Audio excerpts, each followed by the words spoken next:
Call it to order again. I'd like to call to order the March 7th, 2023 meeting for the Cloverdale Planning Commission at 6:01. If you can all please rise and join me in the Pledge of Allegiance. I'll lead it this time.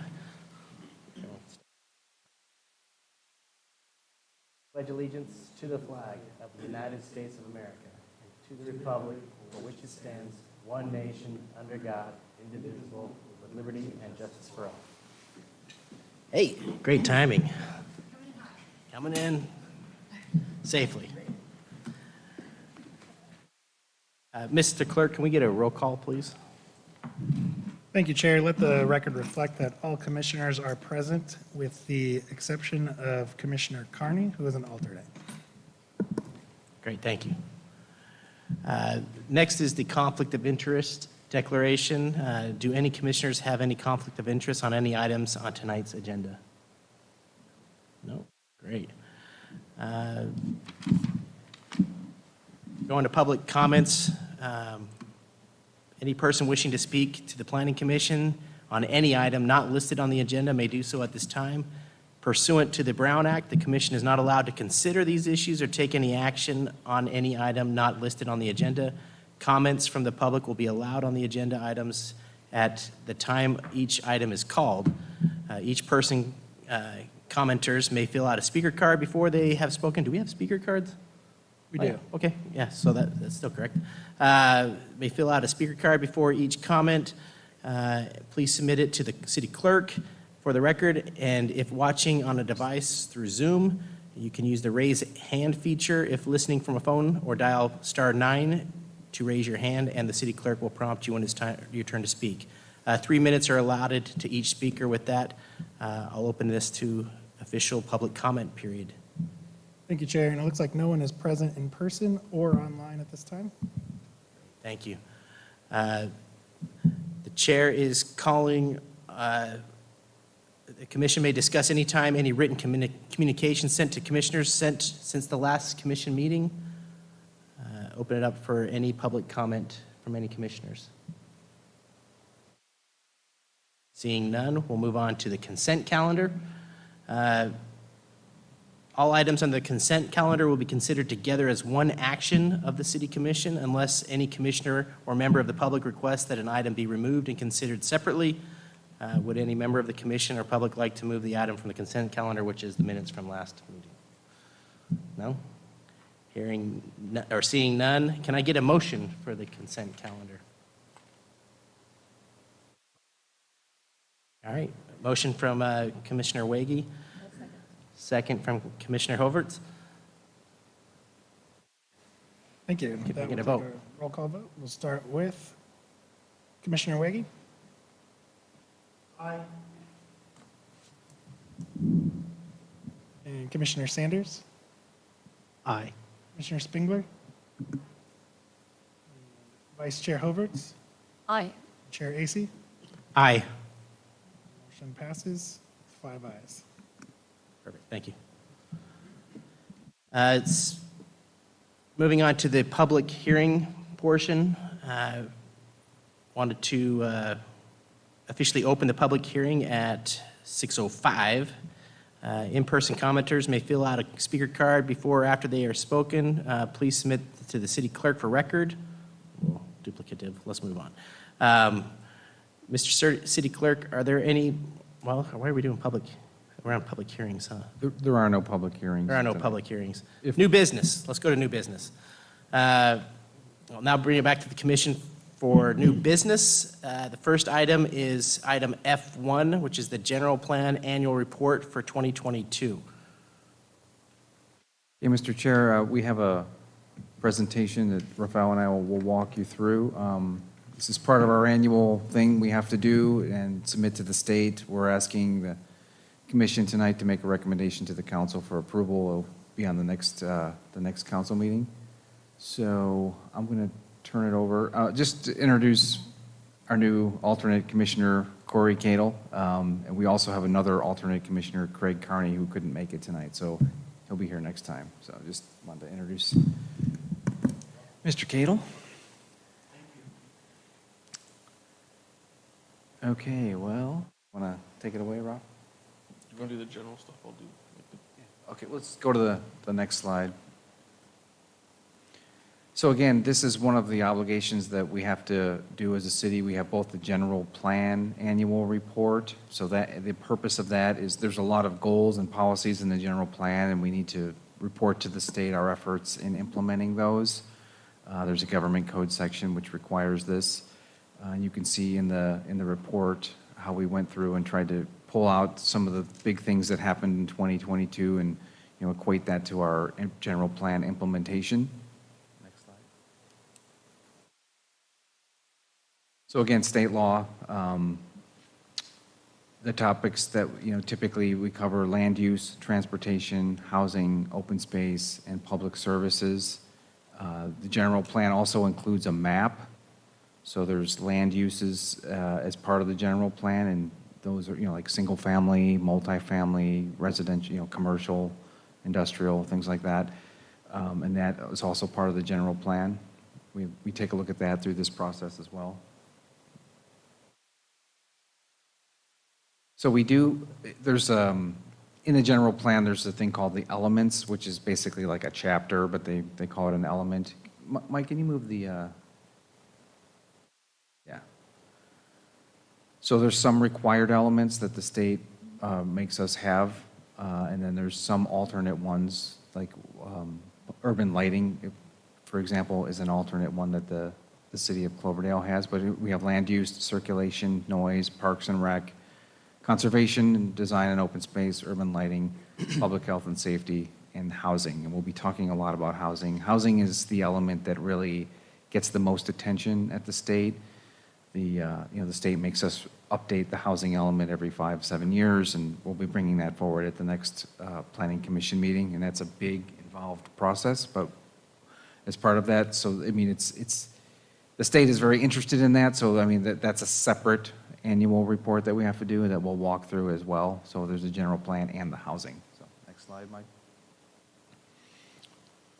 So this is an example of it's kind of what Kevin was talking about. You know, this general plan is just that. It's general, and it's broken down to several different sections: circulation, housing, transportation, safety, open space.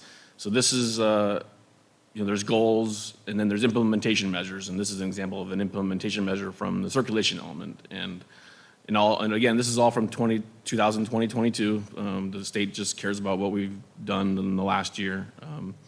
Not that they don't care about the previous years, but for when they were reporting for these annual stuff, they just want to know what we've accomplished in the last year to further some of these goals. And so this is an example of some of these projects or pictures we'll come back to because they've kind of achieved or accomplished multiple goals. And this is an example of the implementation one that we require a new development to provide necessary street improvements for the demand that they generate. And this is looking south at South Foothill Boulevard at the end of where it ends. At Sandholm would be toward the left.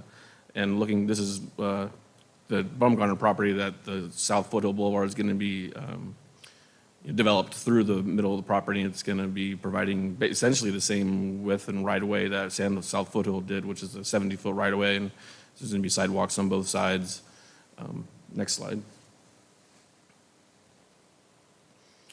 And this is, again, another example of an implementation measure for the parks, PR12A. This was an implementation measure that says to provide parklands as determined by the ad hoc committee. And we all know that the city has been searching for a site for the future dog park for years, and in 2022, we've come to an agreement with the smart district to allow us to use some of their property for the future dog park. This is along Asti Road at the north end of the the parking lot is just beyond that, the weeds there. This obviously was taken over summertime. Yeah, and if you guys have any questions about these projects, feel free to. The council just approved the budget for this project at the last meeting. I don't know if you guys heard or saw it, but it's really exciting. The biggest challenge with this is really getting an ADA access from the parking lot, which is a little bit lower, so it kind of goes up. So we're going to have to we may have to do a switchback, but that's the bulk of the expense on the project. But yeah. What roughly is the budget for that? The budget is $220,000.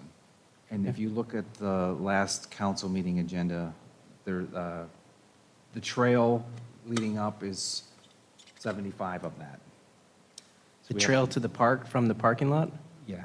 Oh, So we have an engineer's estimate, and then we have to have design specs. We had to hire an engineer to design the trail. Yeah. And so, and then the fencing was another big one, but yeah. Next slide.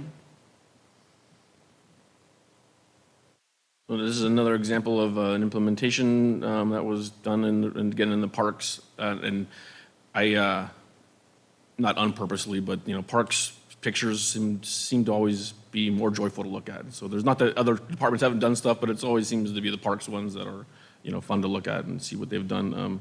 So we all know the bocce ball parks were installed. This is Ferber Park, right? It's pickleball. Pickleball is, I haven't played yet Yeah, myself. It's at Ferber. The pickleball at Ferber Park was installed earlier this year. So, and that was, again, another example of something that came out of an ad hoc committee and moved right along, and the council supported it. Next slide.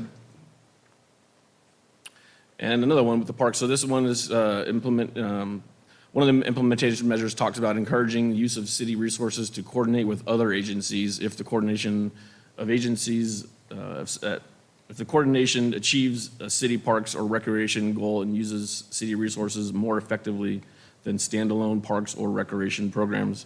This shot is from the Porterfield Creek Preserve. I walk a lot over at the River Park. I know they did a lot of the same of this, but I think the River Park that I walk into, that part's in the county, so technically I shouldn't show that. This is in the city, so this was, same thing was done with, of course, I'm forgetting which other agencies helped our parks. This is our coordination with the North County Fire District, which is Geyserville and Cloverdale, to control burn and vegetation management in Porterfield Creek. Next slide, please. And circulation element talks about providing, maintaining, and upgrading our sidewalks and pathways and streets and.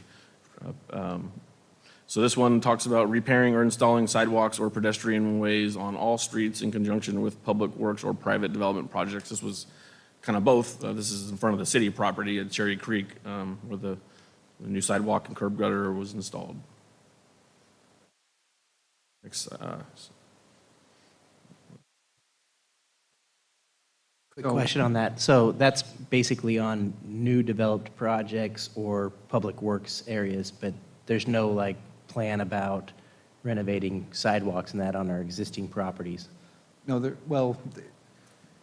there is. As you know, we always require development to put in all the improvements, curb, gutter, sidewalks. So we have the opportunity to, get some new sidewalks when there's development. But on the other side, we're currently applying for grants, and we did get one grant recently, we just found out about, for $500,000 that was identified for some sidewalk work. It's a little general, we might be able to move it around a little bit, but the project was proposed for, where the safe routes to school, the green path, to extend that down further. There's some challenges with that because there's some private property involved, but we could use that money elsewhere. So that was $500. And we're also going for another $700 to complete a stretch of sidewalk along First Street. You might not notice it right away, but it kind of leads out to the Osty Road Apartments. There's a stretch there that's Needed to be just, done. there's a curb and gutter, but there's no sidewalk. We haven't heard if we'll probably end up getting half the money this year and half the other. That's a CDBG grant through the county. So we do what we can with the money we can get to repair, missing pieces of sidewalk, but again, we also require development to put in sidewalk as well.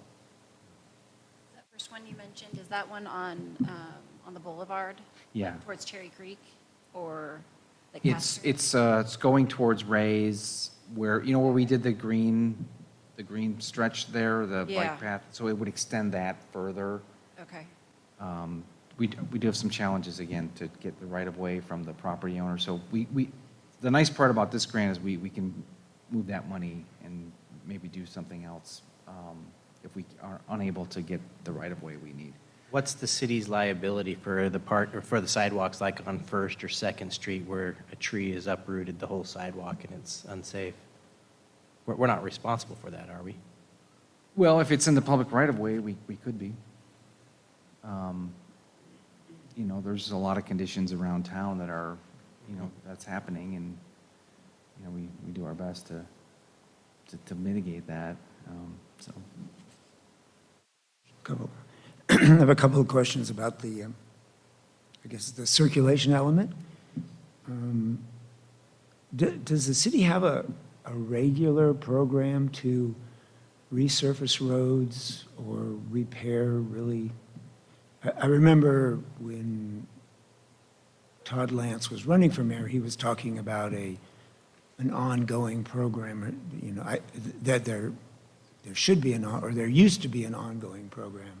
Yeah. And I wonder, I mean, you guys, the city did a beautiful job of fixing up West 4th Street. It's such a pleasure to drive on now, or bicycle on, but there's so many others that are in such really bad shape. Yeah, I know, and we hear it a lot, and we know. We have our CIP, which identifies street projects. The problem is the money. We do get our Measure M funding, which is what we used on 4th Street, but we have to build that up because we don't really get enough in a given year to do any projects of any consequence. So that was the result of building it up for a few years. You know, there's some discussion of, you know, could we do a bond or something, but those are just kind of It's all about revenue. hypothetical. It's revenue. The city doesn't make enough tax revenue or revenue to pay for the roads or keep it up at a full And, you scale. know, new development does contribute to our street and thoroughfare fund. So Bill, we try to, you know, we cobble them together and try to identify the most need and do them when we've, you know, got enough money put together. Okay. If we were an unincorporated township, the county would be responsible for a lot of the infrastructure. But because we are a city, we're required to do it ourselves with very little revenue. It's very expensive. Yeah. It's Yeah. crazy expensive. The other one was on, and I don't know, it may have something to do with the Alexander Valley Apartments, but on CE 2-2, it says, create a country road appearance for Cloverdale Boulevard, First Street, east of the freeway. And I couldn't figure out what that meant. Yeah, I would think that's Asti Road. Just a note about the circulation element, and I don't want to get too deep into it, but we're going to be updating that this year, likely. It has to do with the vehicle mile travel and the CEQA analysis, and I don't want to get too deep because we're going to bring that all to you, and you're going to hear all about it. But the point is that the circulation element's out of date, and it doesn't incorporate things like complete streets ideas, which, you know, is kind of a mainstream idea for streets, you know, building streets for everyone, pedestrians, bikes, cars, trying to slow cars down. So our circulation element was done prior to any of those concepts. So as part of this initiative this year, we are going to update the circulation element and be looking for the Planning Commission's help on a lot of that. Yeah, I'd make note of that as well, because a country road doesn't have curbs or sidewalk, and we're already putting that development in and trying to get them to put curbs and sidewalks in. And just to, I don't want to open a can of worms, but that comment in particular, you know, the country road kind of thing, I'm guessing that what you were reading from Commissioner Waggy was something in the general plan that basically was a direction to staff to come up with some design guidelines. And something that was worded just like that is in our design guidelines, but because of other state laws that have, you know, come down, we basically had to scrap our design guidelines. So that's something that's, you know, so there's we can't do design stuff that is objective, I guess.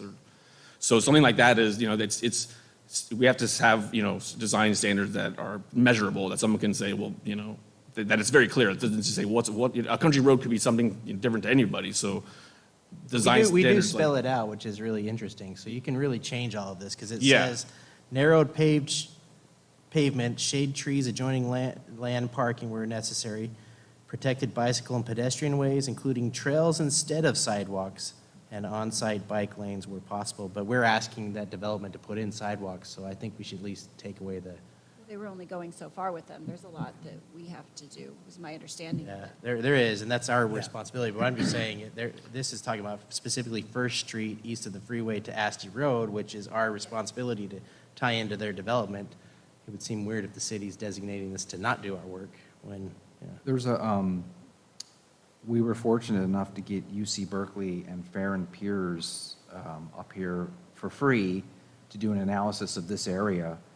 And there's a draft document that was a result of us walking around and talking to these traffic engineers that we're taking to the city council next council meeting. I can take it to you guys too, but they're giving a presentation that's we're at the end of our scope, which was free.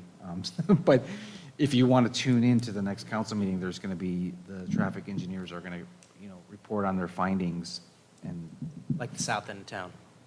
for the Asti area. Oh, Asti. The whole, they said they would focus on one part, and that's where we brought them. And it was kind of right after the apartments were approved. And are they taking into account the smart train potential, just to see how that, because I feel like that would play a big issue. Yeah, with that whole- it's largely focused on things that could be done on First Street and Asti and Citrus Fair to make them more pedestrian-friendly, in light of the fact that there's going to be more residential in that area.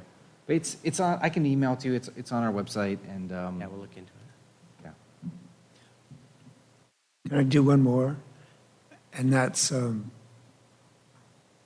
road that belongs to, I guess, the Citrus Fair between Cloverdale Boulevard and Washington. Is there any way the city can take that over and make it a city street? There is a way. It would be good. I know, it's talked about, it's a private road, and so, It's what? it's a private road. Yeah, I know, and then they put those wretched bumps in it and made it even worse, and, It would be, I don't want to go too far, it'd be contentious for the city to take that over. That's a fight we don't want to fight With the fair, yeah. with the fair. Well, they have land on the other side of the road, right? To the Doesn't the south? easement go to the south? Yeah, on the south of that road? There's somewhere there where the Alexander Valley Healthcare Center Takes over. property line is there. Yep. And so, I think it's like 5-8 feet off of the road. yeah. Right where the fence line is. There's a fence right there. So this slide is just the general plan amendments that we've done since adoption. You're allowed to do up to 4 amendments a year. It's just, we're just keeping tabs, and a lot of these have to do with land use. When we bring in an area that's being annexed, sometimes they'll ask for a different land use designation than what we have, and that's the case for 20 and 21. Maybe Vista, maybe 18 too. So just nothing really to report here other than this is a list of the amendments that we've done since the adoption. Slide, Mike. So this is just some of these, actually, I tried to keep the ones that we had on this list out of the pictures, but some of this is other stuff that wasn't in some of the pictures. The Alexander Valley Resort, which continues to be a topic of discussion. The Alexander Valley Apartments, that site, actually, I'll just I got a picture of that later on, but that was it furthers several goals from farm worker to some land use goals.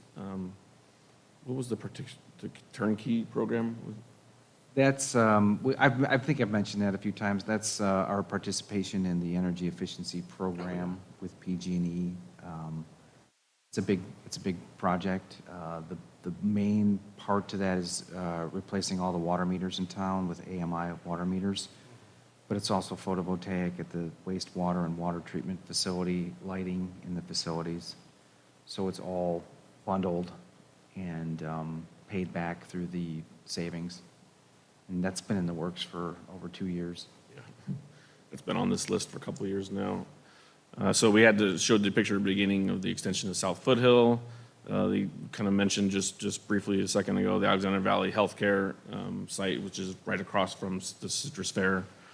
That was approved in early 2022, and the pickleball courts, not the bocce ball courts, the pickleball courts were installed in Furber Park.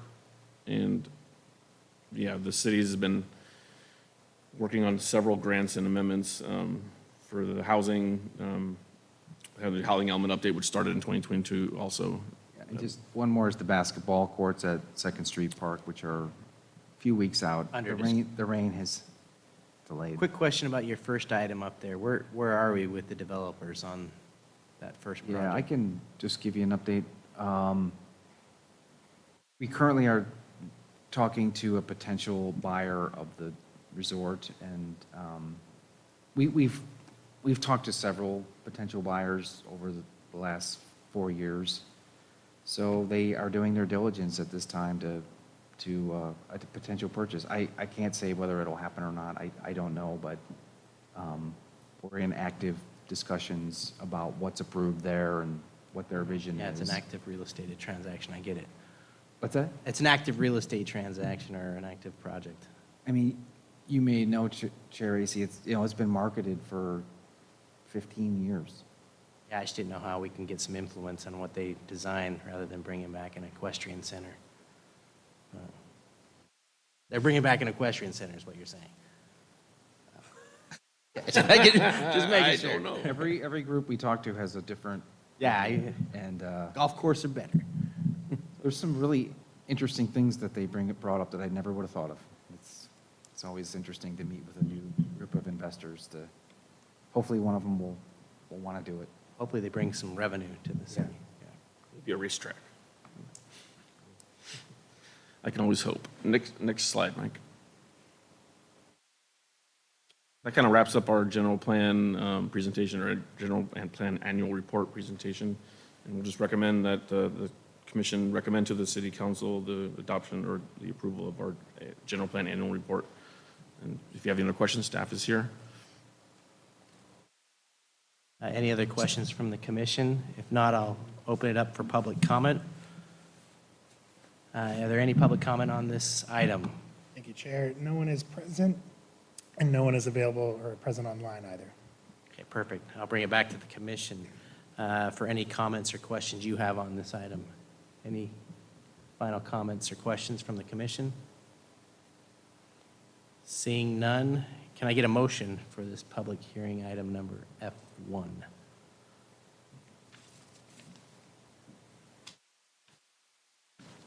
Motion from Commissioner Waggy, Second? second from Melissa. You want me to read it? Do we need to read it out loud? You do? You need to just, if you are motioning to waive reading of the text, all you need to do is read out the resolution title, the top bolded part. Resolution number XYZ-2023, a resolution of the City of Cloverdale Planning Commission recommending to the Cloverdale City Council the acceptance of the general plan annual report for the 2022 calendar year. Now can I get, we have a second already, correct? All right, From with that, Commissioner Springler. Can I get a vote? Commissioner Spengler, Aye. Commissioner Sanders, Aye. Commissioner Wiggy, Aye. Vice Chair Hoverts, Aye. Chair Acey. Aye.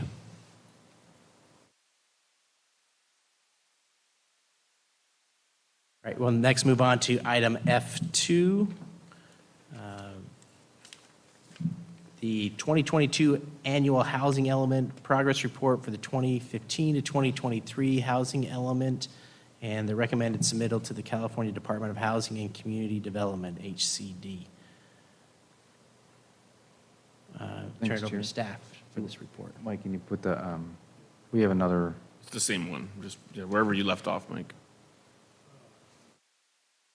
it's at the bottom of that.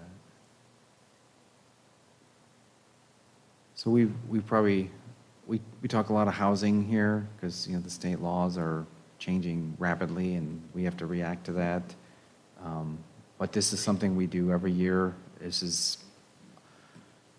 we do the general plan report, like I said, but the housing is its own chapter, so we have to give it extra kind of attention to show that we're implementing our housing goals and policies. And as I mentioned before, we're going to be bringing the housing element to the Planning Commission on April 4th. seeking a recommendation to council. Do you want to do this, Rob? Sure. Next slide, Mike.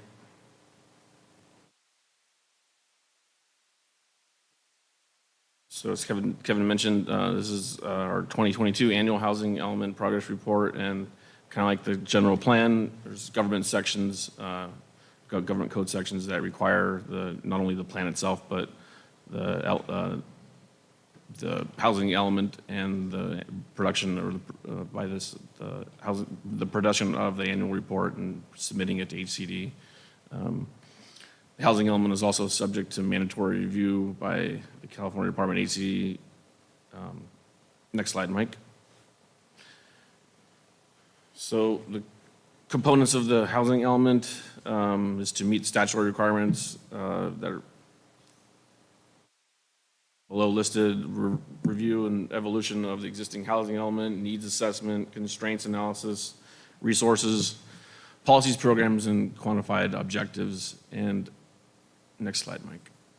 And like Kevin mentioned, the housing element gets much more attention than the general plan itself. It has to be updated every 5 to 8 years. And this is the last annual report for this cycle, as you'll see in a couple more tables. But what you see in front of you for now is, again, just like some of the general plan stuff, was implementation measures and goals in each section. And this is one from the housing element itself. Goal H13 is to preserve at-risk affordable housing. And this is a shot of the Cherry Creek property, and this shot in particular is of the house that was actually retained. There was 12 units before on site, and 10 of them were demolished or removed. And this is, it looks like one, but there's actually 2 units at this one. This is one of the structures and units that was preserved. So there was 10 removed and 22 built. So there's a total of 24 now. But as this goal mentions, to the maximum extent possible, retain permanent or long-term affordable housing for existing affordable owner and rental units at risk of conversion to market rate housing. I wouldn't necessarily say that this was at risk of converting to market rate. This is city property. The city wasn't going to sell it, but we went to the fullest extent that we could to preserve the maximum units that we could there, but many of them were in bad shape, so the units that were replaced are very nice looking, and the properties came out pretty well. Next slide, Mike. So again, this is also Cherry Creek, and it just this is the same goal and the same quote that was on the last slide. So I just took a couple of other just shots of the property here. Next slide, Mike. So as you saw the upper one before, this is in housing. This was a goal for farm worker housing. Continue to promote the construction of farm worker housing. And at the top picture there, this is again, South Foothill Boulevard that's going through the Bumgarner property. And to the left of the future road there is the site that the the row houses are going to go closest to us on the same side of that street, or the future street on the left. A little farther down or in the picture will be where the apartments are going to go, kind of where the office trailer is now. In the back distance there is the site of where the future apartments are going to go. So there was 101 apartments that got issued building permits. That's where they're going to go. And then there's 59 row houses. On the right side of that road would be the single-family portion of the Bumgarner project. But again, just to connect it back to why we're looking at this and why I showed it here is there's a goal in the housing element to promote farm worker housing. And then also in 2022, the shot down below is of the empty site. Mike, do you mind moving? Yeah, thanks. Is the site where the Alexander Valley Apartments project is going to go. And that was approved in 2022 for 75 units, 37 of which are guaranteed for farm worker low-income housing. Next slide. So we are on again, as I mentioned, this is our last annual report for this housing element. This is the 5th cycle housing element that we're doing right now.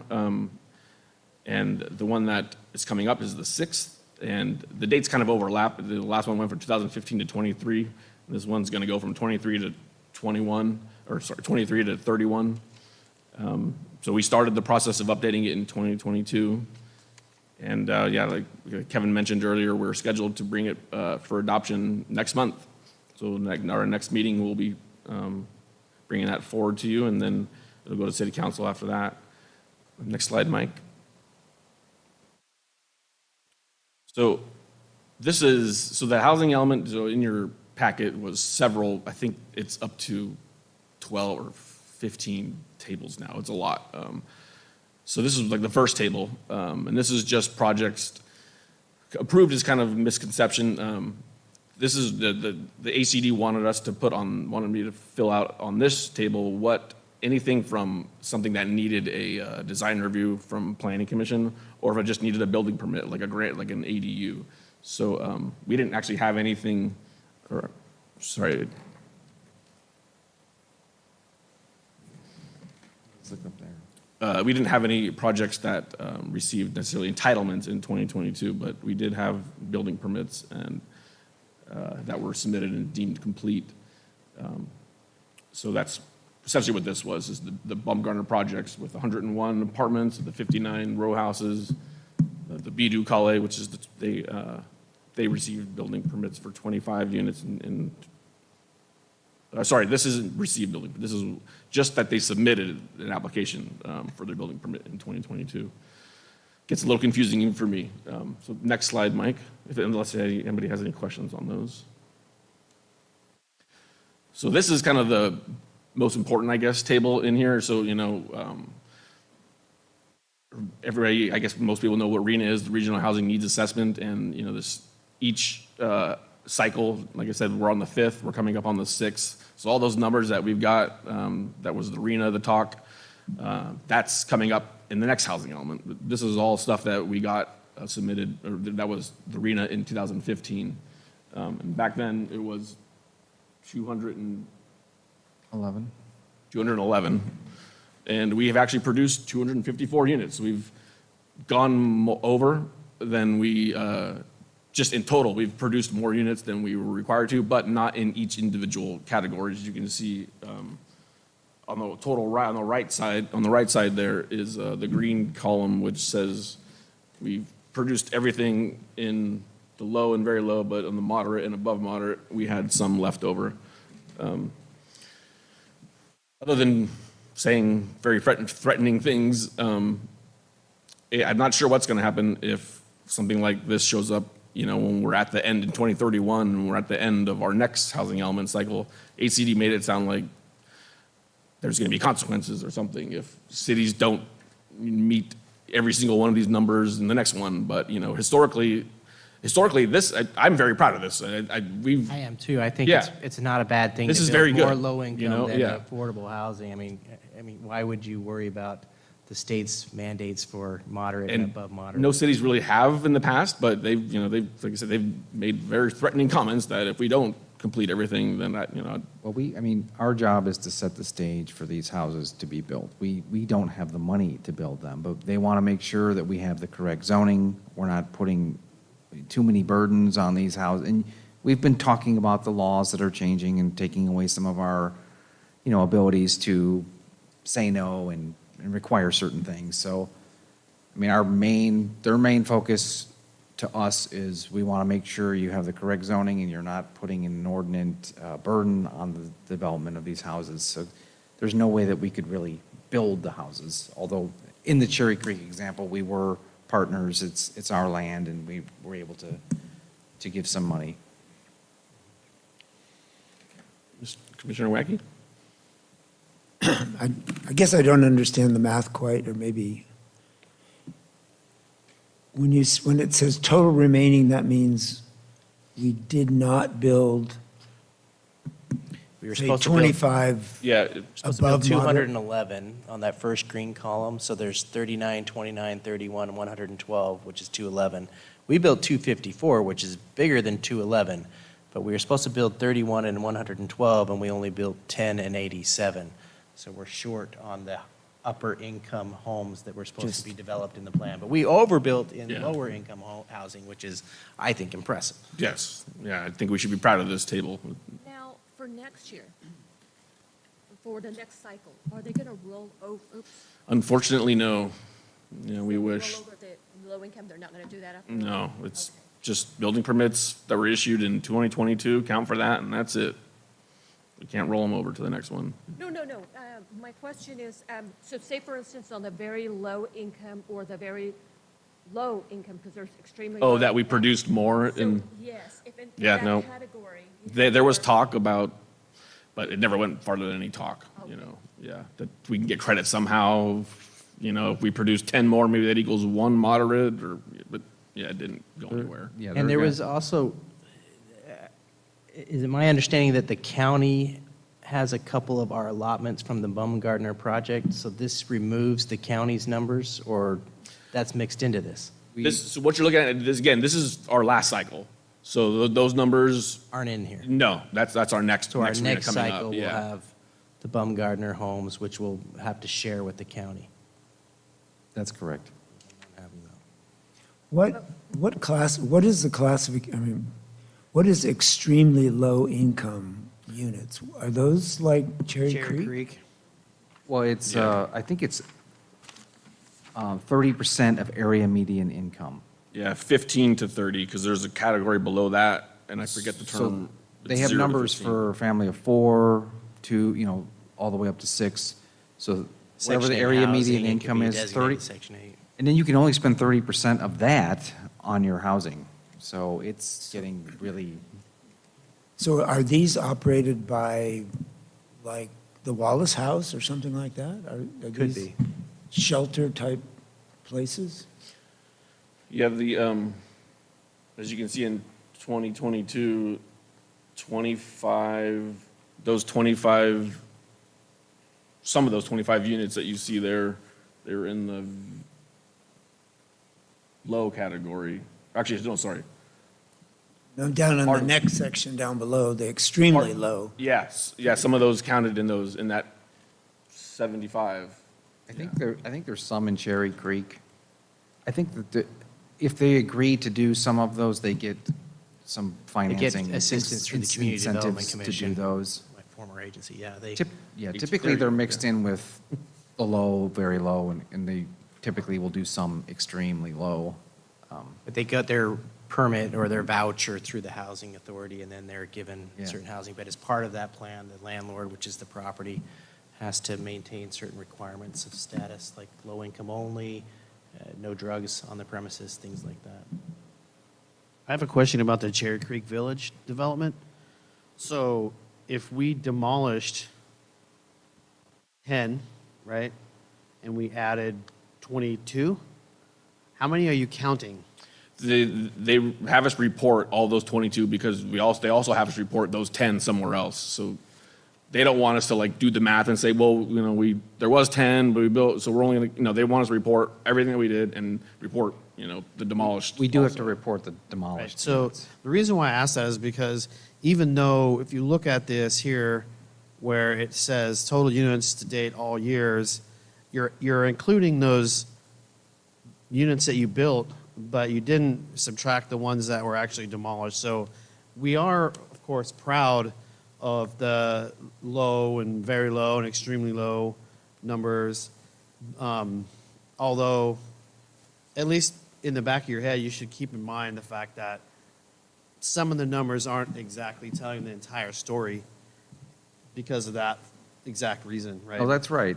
But we do have to report the demolished units too. And that's also, you know, why the tables have gotten so long. They, Yeah. you know, there's not just one, yeah, you can't just look at one table and it tells the whole story because this is only asking about building permits that were submitted. Doesn't ask, you know, there's other ones that say, you know, building permits that were issued and other ones that, you know, building permits that, or sorry, this is only building permits that were, this table that you're looking at is building permits that were issued. But I don't think the state makes us deduct the ones No, that they were don't. No, demolished. And from It's for the this one table, brick we get. this is one of those tables that automatically fills. I can't go in there and like, you know, put this number gets generated by numbers that I put in table A or A2 And this so- is building permits completed, issued. This is issued. issued, Yeah. so they're not completed projects. No, this isn't finalized. Yeah, so like we finalized.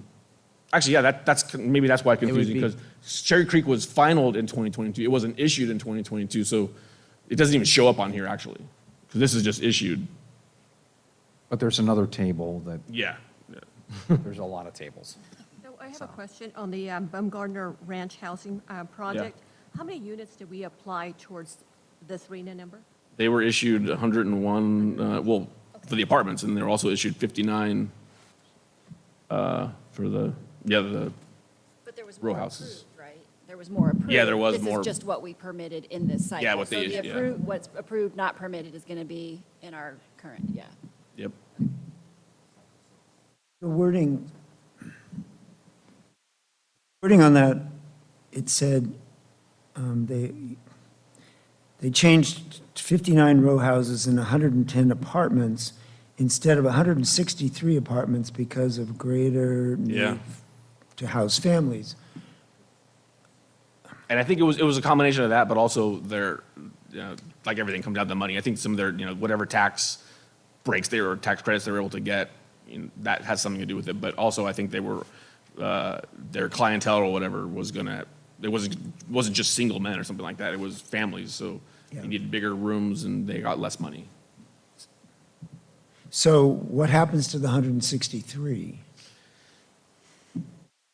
It was reduced. I mean, it was, initially, they came in with 163, and after it was approved, they requested to reduce that number because of the reasons Rafael was saying, making bigger units, the money side to it, they didn't go into great detail, but, so we did, lose some units down there. Who has the authority to do that? I'm just curious. One of the things was that the exterior of the buildings didn't change at all. Had they come in and wanted to change the exterior, then we may have made them go back to Planning Commission. There's some leeway in the ordinance about us administratively approving changes to projects. And so, since we don't really get into the floor plans that much at the Planning Commission, it's more of the design. And given all the state laws, and that's how it went. Okay.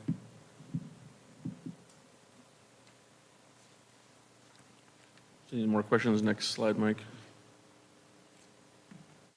So that kind of brings us to the end of the housing element presentation. If there's any other questions, staff will recommend that the Planning Commission recommend to the City Council adoption of the 2022 Housing Element Annual Progress Report. I have Yes. one additional question. For the next cycle, the sixth cycle, on the Baumgardner Ranch, how many units are you going to allocate for that cycle? Are you giving them all the way to the county?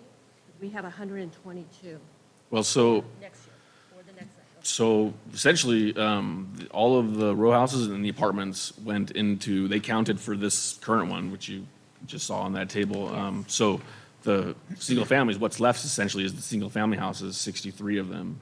So that counts towards ours, If they, moderate or above moderate. if they counts build towards them and ours. submit in the next cycle, yeah, then it will, yeah. Is the county helping pay for any of the infrastructure for the cost of anything we're doing here because we've given them the numbers with nothing? No, but they did take some of our moderate, which was nice. We negotiated, Who negotiated? staff and the county.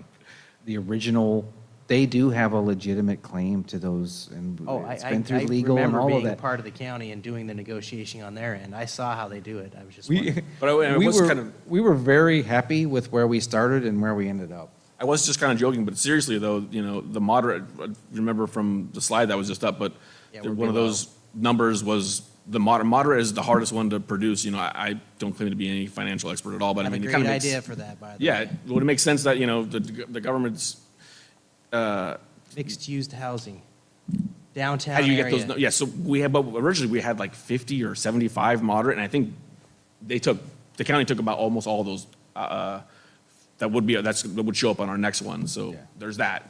Yeah. So do you have the RENA numbers for next cycle? I have them here. Yeah, And just, 278. we'll definitely go into this, but next. Yeah, our next meeting will But- be bring all So, of that. very low for the next arena is 74, low 43, moderate 45, and above moderate 106, for a total of 278. So the last arena was 211. This one's higher, not dramatically higher, but higher. So 278. We're having trouble with the above moderate. For some reason, no one's building single-family homes. I don't think we'll have a problem. They're all going to get priced out of Healdsburg, so they'll be coming. It's coming our way. And how does that compare to everything that is approved but not permitted that'll go against that? Like Vista Oaks, you mean? Like Yeah, a the- 33 lot, single family, yeah. Yeah, it'll be above. I mean, I guess it doesn't matter until they get permits, right? Yeah, Exactly. Yeah. Even though Yeah. we've approved it. It- They'll have That's- 6 years, right, to do that? Until 2031. 2031, so Yeah. there'll be plenty of time for him to get the permits for that project going, I'm sure. Or the Alexander Valley, I mean, there's so many other projects that Yeah, could all come in those. between There's that 6 potential, years, so. yeah. Go ahead.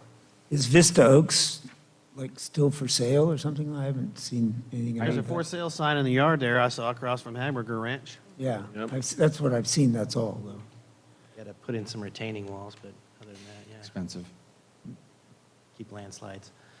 Any questions from the commission on the report? By the way, this is just the report. We'll have the plan coming to us in the next meeting. So this is a report of what happened in the past, what's going to happen to us. We're going to the What's going to new- be due in the future is coming next month. Any question? I have a couple recommendations or ideas to make sure you're putting this into the upcoming plan. One, that all future annexations from the county include a negotiation deal where we inherit the numbers or they help cover the cost of infrastructure. So trying to figure out how they can pay for whatever number they want to keep and putting that into a plan. And I would love to be a part of that ad hoc committee or whatever you want to do to help that negotiation along. And to meet our moderate and above moderate numbers, I really think we should focus on that downtown area mixed use idea and try to convince the owners and developers or anyone in downtown area to use commercial below, residential above, because that will meet your moderate cost because it's going to be right in the downtown area. Plus, it brings more revenue in the businesses below. One of the things with the Baumgartner was that the county had identified that site in their arena. I remember the whole So story that of how they inherited they said, the hey, we're going numbers. to put houses here, but then we annexed it, so then they do have the right to. I just feel like their arena is based upon every property surrounding us because they know we have all the land, and so they're I going agree. to put I everything on ours. And we're the only municipal outside of unincorporated that does not have the revenue to support ourselves. Healdsburg, Petaluma, Sonoma, Windsor, they can all support themselves. They have a ton of revenue, but we don't, so they need to help us out. The county needs to.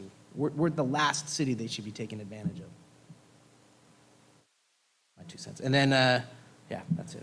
Low hanging fruit, my friend. Yeah. But we hold all the cards, so I think we should ask for it. Any other comments or questions from the commission? Yeah.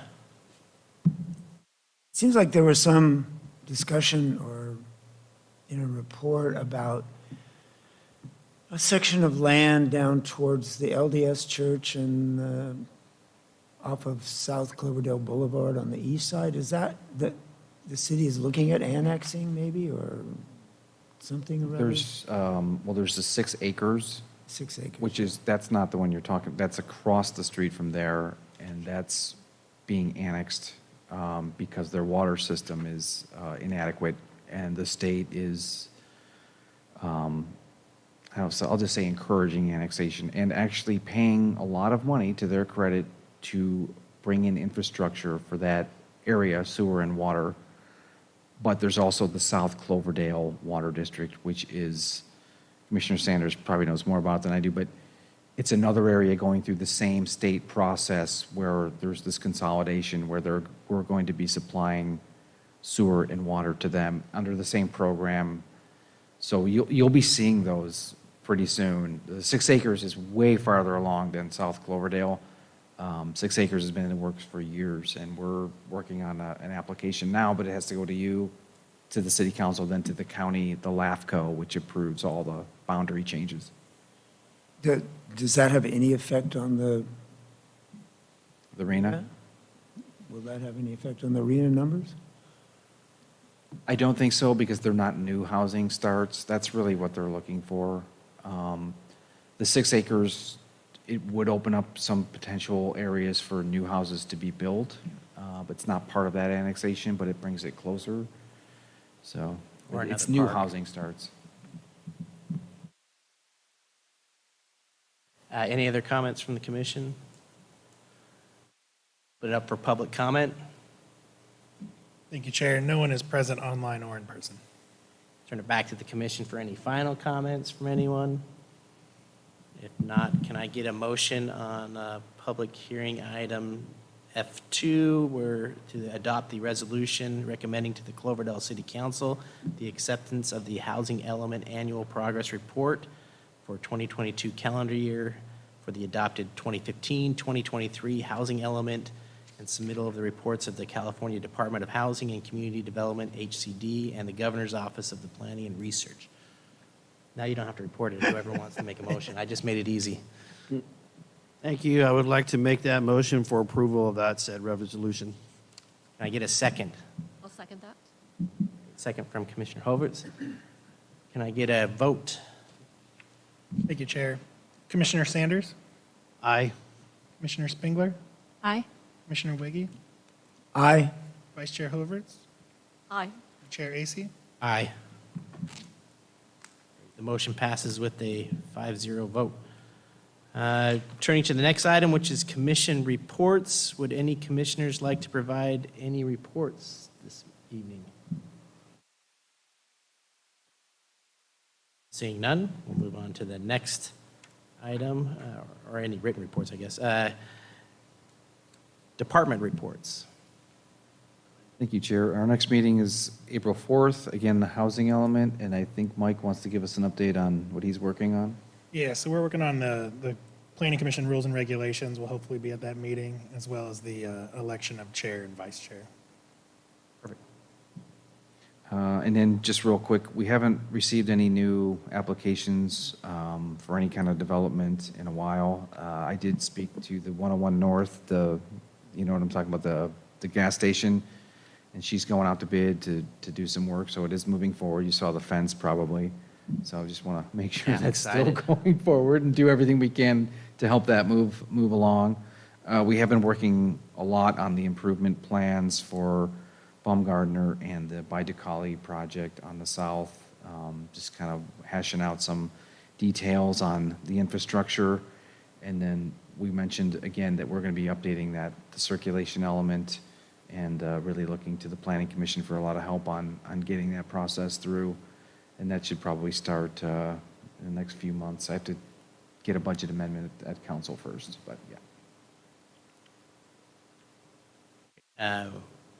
Would any commissioners like to provide any direction on any future agenda items? I think we gave some direction, but yeah. Seeing none, I'll call one last time for any public comment out there. Thank you, Chair. No members of the public are present online or in person. Okay. Well, then I will thank you all for coming. This meeting is adjourned as of 6:59 to our next regularly scheduled Planning Commission meeting that will be held on April 4th, 2023.